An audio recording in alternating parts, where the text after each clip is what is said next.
কোনো জাতিক ৰক্ষা কৰিবৰ কাৰণে অস্ত্ৰৰ প্ৰয়োজন নাই। খিলঞ্জীয়াক অস্ত্ৰৰ লাইসেন্স প্ৰদানৰ বিৰোধিতা কৰিছে আমছুৱে।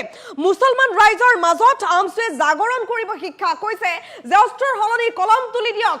মুখ্যমন্ত্ৰী ডক্টৰ হিমন্ত বিশ্ব শৰ্মাক এই সন্দৰ্ভত বিশেষভাৱে মন্তব্য কৰি প্ৰতিক্ৰিয়া ব্যক্ত কৰিছে আমছুৱে কৈছে যে খিলঞ্জীয়া লোকসকলে নিজৰ ৰক্ষাৰ বাবে অস্ত্ৰ কিয় তুলিব লাগে, তেওঁলোকৰ হাতত কলম তুলি দিয়ক মুখ্যমন্ত্ৰীয়ে।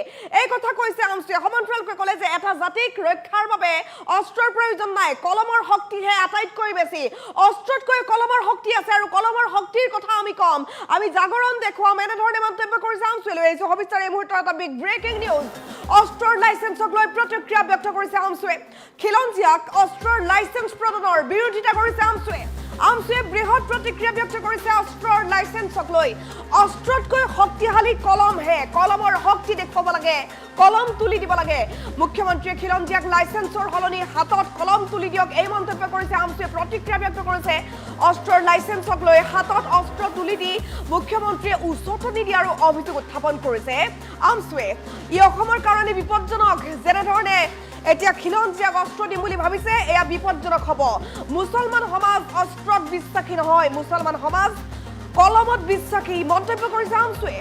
মুখ্যমন্ত্ৰীয়ে আজি অস্ত্ৰৰ লাইসেন্স দিছে, কিন্তু আমি কলম তুলি দিম, আমি হাতত কলম দিম, কলমৰ শক্তি দেখুৱাম মুছলমান ৰাইজৰ মাজত। আমছুৱে জাগৰণ কৰিব শিক্ষা, এই মন্তব্য কৰিছে আমছুৰ সভাপতিয়ে। অসমৰ আইন শৃংখলা ৰক্ষাত মুখ্যমন্ত্ৰী ব্যৰ্থ হৈছে বুলি অভিযোগ উত্থাপন কৰিছে আমছুৱে। আমছুৱে ক'লে যে মুখ্যমন্ত্ৰীয়ে স্বীকাৰ কৰিব লাগিব এই কথা যে তেওঁ ব্যৰ্থ হৈছে অসমৰ আইন শৃংখলা ৰক্ষাৰ ক্ষেত্ৰত। সেনা বাহিনী থকাৰ পিছতো খিলঞ্জীয়াক অস্ত্ৰ প্ৰদান কৰাটো দুৰ্ভাগ্যজনক বিষয় হৈছে, এই মন্তব্য কৰিছে আমছুৱে। খিলঞ্জীয়াক অস্ত্ৰ প্ৰদানৰ ফলত ৰাজ্য অস্থিৰ হৈ পৰিছে। ইয়াৰ জৰিয়তে অসমৰ বেয়াহে হ'ব, কোনো ভাল নহয়। কোনো জাতিক ৰক্ষা কৰিবৰ কাৰণে অস্ত্ৰৰ প্ৰয়োজন নাই, মন্তব্য কৰিছে আমছুৱে। এই ক্ষেত্ৰত অসমীয়া ৰাইজে সমৰ্থন কৰাটো উচিত নহয়। অসমীয়া ৰাইজে নিজেই চিন্তা কৰক। এই ক্ষেত্ৰত অস্ত্ৰৰ লাইসেন্স প্ৰদান সন্দৰ্ভত আমছুৱে বিৰোধিতা কৰি প্ৰতিক্ৰিয়া ব্যক্ত কৰিছে। এই মুহূৰ্তৰ আটাইতকৈ ডাঙৰ খবৰ আমি জনাই আছো, খিলঞ্জীয়াক অস্ত্ৰৰ লাইসেন্স প্ৰদানৰ বিৰোধিতা কৰিছে আমছুৱে। অস্ত্ৰতকৈ শক্তিশালী কলমহে। মুখ্যমন্ত্ৰী খিলঞ্জীয়াক লাইসেন্সৰ সলনি হাতত কলম তুলি দিয়ক, হাতত অস্ত্ৰ তুলি দি উচতনি দিছে মুখ্যমন্ত্ৰীয়ে। ই অসমৰ কাৰণে বিপদজনক। মুছলমান সমাজ অস্ত্ৰত বিশ্বাসী নহয়। মুখ্যমন্ত্ৰীয়ে আজি অস্ত্ৰৰ লাইসেন্স দিছে, কিন্তু আমি কলম তুলি দিম। মুছলমান ৰাইজৰ মাজত আমছুৱে জাগৰণ কৰিব শিক্ষা। অসমৰ আইন শৃংখলা ৰক্ষাত মুখ্যমন্ত্ৰী ব্যৰ্থ হৈছে বুলি অভিযোগ উত্থাপন কৰিছে আমছুৱে। এই কথা মুখ্যমন্ত্ৰীগৰাকীয়ে স্বীকাৰ কৰিব লাগিব যে আইন শৃংখলা ৰক্ষাত তেওঁ ব্যৰ্থ হৈছে, এই মন্তব্য কৰিছে আমছুৱে। সেনা বাহিনী থকাৰ পিছতো খিলঞ্জীয়াক অস্ত্ৰ প্ৰদান কৰাটো দুৰ্ভাগ্যজনক বিষয় হোৱা বুলি আমছুৱে প্ৰতিক্ৰিয়া ব্যক্ত কৰি কৈছে। খিলঞ্জীয়াক অস্ত্ৰ প্ৰদানৰ ফলত ৰাজ্য অস্থিৰ হৈ পৰিছে। কোনো জাতিক ৰক্ষা কৰিবৰ বাবে অস্ত্ৰৰ প্ৰয়োজন নাই। এই ক্ষেত্ৰত অসমীয়া ৰাইজে সমৰ্থন কৰাটো উচিত নহয়। অস্ত্ৰৰ লাইসেন্স প্ৰদান সন্দৰ্ভত বিৰোধিতা কৰিছে আমছুৱে। নিশ্চিতভাৱে মুহূৰ্তৰ আটাইতকৈ ডাঙৰ খবৰ আমি জনাই আছো, অস্ত্ৰৰ লাইসেন্স সন্দৰ্ভত মুখ্যমন্ত্ৰী ডক্টৰ হিমন্ত বিশ্ব শৰ্মাই কৰা মন্তব্যক লৈ প্ৰতিক্ৰিয়া ব্যক্ত কৰি আমছুৱে এনেধৰণে কলম বিলাইছে। মুছলমান ৰাইজৰ মাজত কলম বিলাই আমছুৱে প্ৰতিক্ৰিয়া ব্যক্ত কৰা দেখা পোৱা গৈছে। এয়া শেহতীয়া দৃশ্যাংশ আমি দেখুৱাইছো, দেখিবলৈ পাইছে। আমছুৱে ক'লে যে আমি এনেকৈ কলম তুলি দি শিক্ষাৰ জাগৰণ কৰিম, আমি এনেধৰণে ৰাইজক সজাগ কৰিম। কলমেই শক্তি, কলমতকৈ শক্তিশালী একো নাই, অস্ত্ৰতকৈ কলমৰ শক্তি বেছি, মন্তব্য কৰিছে আমছুৱে।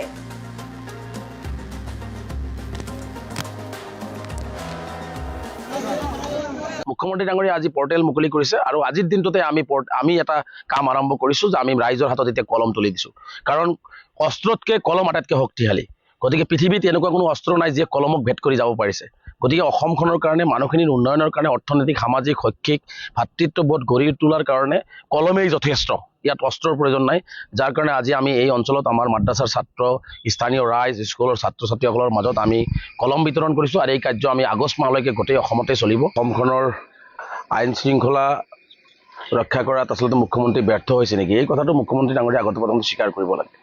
যি সময়ত এখন নিৰ্বাচিত চৰকাৰ আছে, গৃহ বিভাগৰ দায়িত্বত মুখ্যমন্ত্ৰী নিজেই আছে, আৰু যি সময়ত অসম আৰক্ষী আছে, BSF আছে, CRPF আছে, আৰ্মি আছে, ভাৰতৰ গৃহ বিভাগ আছে, তেনে সময়ত এখন ৰাজ্যত মানুহৰ নিৰাপত্তা সুনিশ্চিত কৰিবৰ কাৰণে মানুহৰ হাতে হাতে মৰণত দিয়া কাৰ্যটো কোনো পদ্ধতিতে গ্ৰহণযোগ্য নহয়। আমি ইয়াক উদ্বিগ্নতা প্ৰকাশ কৰিছোঁ যে এখন সুস্থ সমাজত এই এটা অস্থিৰ পৰিৱেশৰ সৃষ্টি কৰাৰ পূৰ্ণ সম্ভাৱনা আছে, যাৰ কাৰণে আমি এক তীব্ৰ বিৰোধিতা তেতিয়াৰ পৰাই কৰি আহিছিলোঁ। আৰু মুখ্যমন্ত্ৰী ডাঙৰীয়ে যেনেকুৱা ধৰণে কৈছে যে অসমীয়া জাতি ৰক্ষা কৰিবৰ কাৰণে অস্ত্ৰ হাতত তুলি ল'বই লাগিব, বিশ্বত কোনো দেশতে কোনো জাগাতেই আচলতে কোনো জাতিক ৰক্ষা কৰিবৰ কাৰণে অস্ত্ৰৰ প্ৰয়োজন নাই। য'ত য'ত মানুহৰ হাতত আছিলে তাতেই আচলতে মানুহৰ ধ্বংসৰ পথলৈ গৈছে, তাতেই অস্থিৰ পৰিৱেশ সৃষ্টি হৈছে। গতিকে জাতি এটা ৰক্ষা কৰিবৰ কাৰণে ইয়াত আমি সকলোৱে অসমীয়া জাতি, শদিয়াৰ পৰা ধুবুৰীলৈকে পাহাৰ ভৈয়াম ব্ৰহ্মপুত্ৰ বৰাক সকলোতে আমি একেলগে অসমীয়া জাতি। গতিকে ইয়াত একাংশক অস্ত্ৰ দিব, একাংশক ৰক্ষণাবেক্ষণ দিয়াৰ কাৰণে লাগিব, এইবোৰ কথা বতৰা কৈ আচলতে মই ভাবোঁ যে আমাৰ মাজতে এটা ভুল বুজাবুজি সৃষ্টি কৰাৰ এটা অপচেষ্টা মুখ্যমন্ত্ৰী ডাঙৰীয়াই কৰি আছে। এয়া মই ভাবোঁ যে অসমবাসী ৰাইজে গ্ৰহণ কৰা উচিত নহয়, অসমৰ ৰাইজে গ্ৰহণ কৰা উচিত নহয়। মুখ্যমন্ত্ৰীয়ে যদি নিৰাপত্তা দিব নোৱাৰে কৈ দিয়ক, ৰাইজৰ নিৰাপত্তা নিজে ল'ব। কিন্তু এনেকুৱা ধৰণে মানুহৰ হাতত অস্ত্ৰ তুলি দি মানুহক উচতাই দি পেলাই যি ধৰণে এটা পৰিৱেশ ৰচনা কৰিব বিচাৰিছে, এয়ে বৃহত্তৰ অসমীয়া জাতিটোৰ কাৰণে এটা আমাৰ বিপদজনক হ'ব, আৰু আমি অসমখনৰ কাৰণে এটা বিপদজনক পৰিস্থিতি হ'ব। গতিকে ইয়াক আমি তীব্ৰ বিৰোধিতা কৰিছোঁ, যাৰ কাৰণে আজি আমি সদৌ অসম সংখ্যালঘু ছাত্ৰ ইউনিয়ন আপোনালোকে জানে যে আমাৰ মূল শ্লোগান হৈছে ঘৰে ঘৰে শিক্ষা তেতিয়াহে ৰক্ষা। গতিকে আমি সিদ্ধান্ত গ্ৰহণ কৰিছোঁ কেন্দ্ৰীয় সমিতিয়ে আগষ্ট মাহটো আমি প্ৰতিজন বিশেষকৈ সংখ্যাগুৰু সকলো ৰাইজৰ মাজত আমি যাবলৈ চেষ্টা কৰিম। আৰু বিশেষকৈ সংখ্যালঘু সমাজ যিহেতু শিক্ষাৰ ক্ষেত্ৰত অতিকে পিছপৰা, আৰু যিহেতু আমি বিশ্বাসী নহয়, বিচ্ছিন্নতাবাদীক বিশ্বাসী নহয়, হিংসাত বিশ্বাসী নহয়, আমি মৰম ভাতৃত্ববোধ, আমি একতাৰ দলেৰে, আমি মানৱীয় দৃষ্টিৰে আমি একেলগে চলাৰ বিশ্বাসী। গতিকে তেনে ক্ষেত্ৰত আমি এই আগষ্ট মাহটোত আমি ঘৰে ঘৰে স্কুলে মাদ্ৰাছাত আমি সকলো ঠাইত বজাৰে ঘাটে সকলো ঠাইত আমাৰ আমচুৰ কৰ্মকৰ্তাক আমি নিৰ্দেশনা দিছোঁ। আমি এই মাহটো আমি শিক্ষাৰ জাগৰণ সৃষ্টি কৰিবৰ কাৰণে আমি যাতে প্ৰতিজন মানুহে শিক্ষা পায়, প্ৰতিজন মানুহে যাতে মানুহৰ মাজত যাতে মানৱতা থাকে, প্ৰতিজন মানুহৰ মাজত যাতে ভাতৃত্ববোধ গঢ়ি উঠে, প্ৰতিজন মানুহে যাতে মানুহৰ বাবে কাম কৰাৰ এটা সংকল্প ল'ব পাৰে, তাৰ কাৰণে আমি কাম কৰিবৰ কাৰণে ইতিমধ্যে আমচুৰ কৰ্মকৰ্তাক আমি নিৰ্দেশনা দিছোঁ। মুখ্যমন্ত্ৰী ডাঙৰীয়ে আজি পৰ্টেল মুকলি কৰিছে, আৰু আজিৰ দিনটোতে আমি এটা কাম আৰম্ভ কৰিছোঁ যে আমি ৰাইজৰ হাতত এতিয়া কলম তুলি দিছোঁ। কাৰণ অস্ত্ৰতকৈ কলম আটাইতকৈ শক্তিশালী। গতিকে পৃথিৱীত এনেকুৱা কোনো অস্ত্ৰ নাই যিয়ে কলমক ভেদ কৰি যাব পাৰিছে। গতিকে অসমখনৰ কাৰণে, মানুহখিনিৰ উন্নয়নৰ কাৰণে, অৰ্থনৈতিক সামাজিক শৈক্ষিক ভাতৃত্ববোধ গঢ়ি তোলাৰ কাৰণে কলমেই যথেষ্ট, ইয়াত অস্ত্ৰৰ প্ৰয়োজন নাই। যাৰ কাৰণে আজি আমি এই অঞ্চলত আমাৰ মাদ্ৰাছাৰ ছাত্ৰ, স্থানীয় ৰাইজ, স্কুলৰ ছাত্ৰ ছাত্ৰীসকলৰ মাজত আমি কলম বিতৰণ কৰিছোঁ, আৰু এই কাৰ্য আমি আগষ্ট মাহলৈকে গোটেই অসমতে চলিব। অসমখনৰ আইন শৃংখলা ৰক্ষা কৰাত আচলতে মুখ্যমন্ত্ৰী ব্যৰ্থ হৈছে নেকি, এই কথাটো মুখ্যমন্ত্ৰী ডাঙৰীয়ে আগতে প্ৰথমে স্বীকাৰ কৰিব লাগে। যি সময়ত এখন নিৰ্বাচিত চৰকাৰ আছে, গৃহ বিভাগৰ দায়িত্বত মুখ্যমন্ত্ৰী নিজেই আছে, আৰু যি সময়ত অসম আৰক্ষী আছে, BSF আছে, CRPF আছে, আৰ্মি আছে, ভাৰতৰ গৃহ বিভাগ আছে, তেনে সময়ত এখন ৰাজ্যত মানুহৰ নিৰাপত্তা সুনিশ্চিত কৰিবৰ কাৰণে মানুহৰ হাতে হাতে মৰণা দিয়া কাৰ্যটো কোনো পদ্ধতিতে গ্ৰহণযোগ্য নহয়। আমি ইয়াক উদ্বিগ্নতা প্ৰকাশ কৰিছোঁ যে এখন সুস্থ সমাজত এই এটা অস্থিৰ পৰিৱেশৰ সৃষ্টি কৰাৰ পূৰ্ণ সম্ভাৱনা আছে, যাৰ কাৰণে আমি এক তীব্ৰ বিৰোধিতা তেতিয়াৰ পৰাই কৰি আহিছিলোঁ। আৰু মুখ্যমন্ত্ৰী ডাঙৰীয়ে যেনেকুৱা ধৰণে কৈছে যে অসমীয়া জাতি ৰক্ষা কৰিবৰ কাৰণে অস্ত্ৰ হাতত তুলি ল'বই লাগিব, বিশ্বত কোনো দেশতে কোনো জাগাতেই আচলতে কোনো জাতিক ৰক্ষা কৰিবৰ কাৰণে অস্ত্ৰৰ প্ৰয়োজন নাই। য'ত য'ত মানুহৰ হাতত আছিলে তাতেই আচলতে মানুহৰ ধ্বংসৰ পথলৈ গৈছে, তাতেই অস্থিৰ পৰিৱেশ সৃষ্টি হৈছে। গতিকে জাতি এটা ৰক্ষা কৰিবৰ কাৰণে ইয়াত আমি সকলোৱে অসমীয়া জাতি, শদিয়াৰ পৰা ধুবুৰীলৈকে পাহাৰ ভৈয়াম ব্ৰহ্মপুত্ৰ বৰাক সকলোতে আমি একেলগে অসমীয়া জাতি।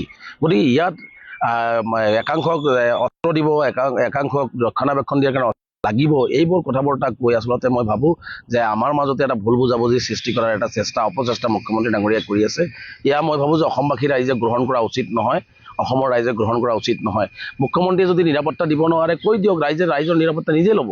কিন্তু এনেকুৱা ধৰণে মানুহৰ হাতত অস্ত্ৰ তুলি দি মানুহক উচতাই দি পেলাই যি ধৰণে এটা পৰিৱেশ ৰচনা কৰিব বিচাৰিছে, এয়ে বৃহত্তৰ অসমীয়া জাতিটোৰ কাৰণে এটা আমাৰ বিপদজনক হ'ব, আৰু আমি অসমখনৰ কাৰণে এটা বিপদজনক পৰিস্থিতি হ'ব। গতিকে ইয়াক আমি তীব্ৰ বিৰোধিতা কৰিছোঁ, যাৰ কাৰণে আজি আমি সদৌ